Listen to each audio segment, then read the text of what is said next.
একটি গল্প বলি আপনাদের। এক বাবা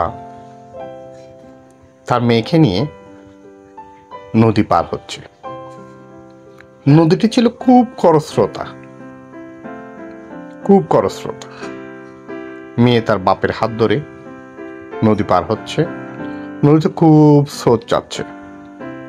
হঠাৎ করে মেয়েটি তার বাবাকে বলল, বাবা, তুমি আমাকে ধরো। বাবা তখন বলল, আরে মা, তুই আমাকে ধরা আর আমি তোকে ধরা একই বিষয়। কিন্তু মেয়ে যে কথাটা বলল, সে কথাটা শুনে বাবা অবাক হয়ে গেল। মেয়ে বলল, বাবা, নদীতে খুব স্রোত,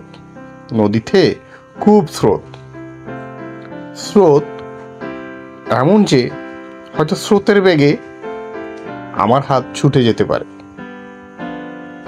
কিন্তু তুমি যদি আমাকে ধরো, স্রোত যতই বেশি হোক, যতই তীব্র হোক, তুমি কখনো আমাকে ছাড়বে না।